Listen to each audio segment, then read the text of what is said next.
Hello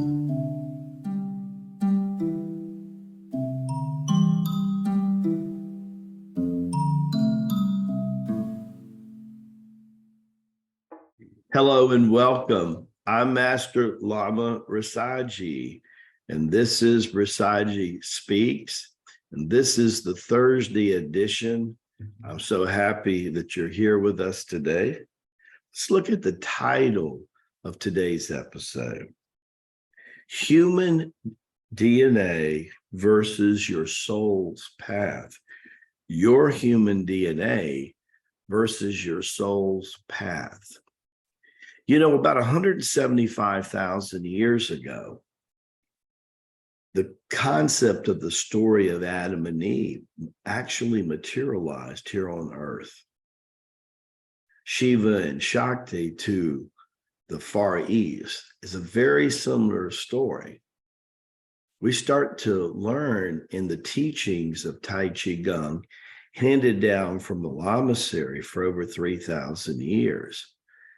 How different cultures happen, how there seems to be every 100 years or so a being on the planet that has the power and the influence that Master Rabbi Jesus had, called the living Christ. You see, we had Krishna during the holy wars of the Bhagavad Gita. We had the Buddha, the enlightened one who grew up Hindu and then decided as a prince he wanted to live a beggar's life so that he could be more in touch with the people. We had Gandhi. Lord knows what Gandhi did. I mean, the guy had people lay down on the rail track to keep trains from running over, as he showed that passivity gave a whole new meaning to turn the other cheek. Muhammad spoke of prophecy for eons of time.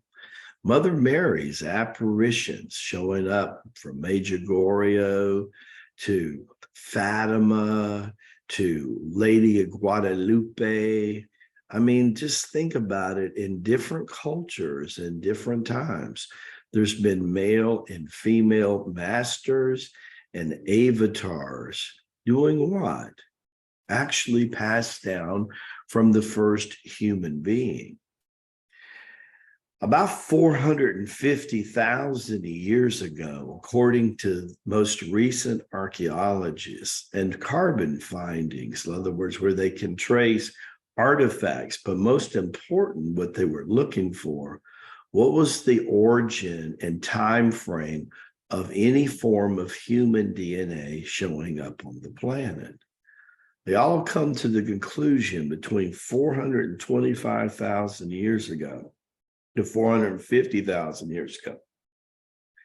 According to the Lamasery, 13 distinctive human species from different solar systems, different galaxies, came to Earth at different times to look at Earth, and they realized that Earth had spent millions of years preparing for human support. In other words, it was a life support system. The ecology was perfect. The air was perfect.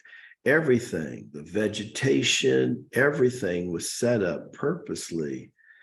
God placed Adam and Eve, if you have a Judean Christian background, and he created the eidetic effect, eidetic consciousness of heaven and earth.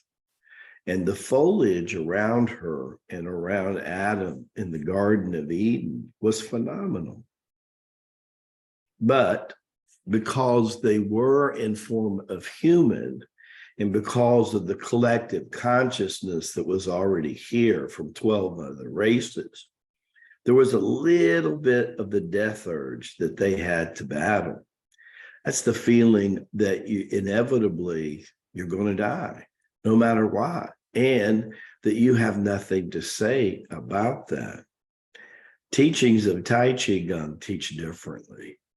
Teach us that we're here for two basic reasons, and then to produce a third outcome. Number one, it's a schooling. We're here to be educated and to grow. The other thing is we're here to see our limitations of our mind and of our body, and with our soul and with our spirit, to overcome those limitations as we embrace our soul's journey, because our soul's path and journey is bigger than the human DNA, especially according to scripture, where it says human DNA was passed down through the order of Levi, which meant the old priests that came all the way from Moses and Aaron through the Sanhedrin and the Pharisees, and all the rabbis after them. And then Paul makes a case about that in Hebrews chapter 5, in chapter 6, where he says, this being Melchizedek, who was mentioned in Genesis, that Moses gave 10% of his spoils to, he says this Melchizedek, born of Salah, which everyone knows is Hebrew for peace, had neither beginning nor end of days, nor father nor mother, but like the priest of God, the Son of Man, ascended into a priesthood of continuum, right? This is powerful. What he's saying here, Paul the Apostle, Saint Paul, he is saying here that there's a different way to live, and there's a different way to get in and out of the earth, and that we're not limited to just coming in through a mother's womb, nor are we limited to leaving only through the grave. Boy, did I begin to learn that. Because after dying and going to heaven, I also have been to heaven without dying a lot. And the goal is to be able to take your body with you. That's called ascension. Higher goal than that is transformation, where Annalene Scarron in Discourse to Jesus said that death is the dreary back door to the other side, but there is a door of glory for those who wish to overcome. And that door swings both ways. How do you want to come in the future? And how do you want to live? Baraka Bashai, may the blessings be. Excuse me, tomorrow is TGIF Friday. We call it Shangri-La Friday. It's not too late to sign up for the Lama's private training for less than 50 cents a day, and you can join us. God bless you and your family. I'll see you bright and early. Don't be late. Take care and God bless.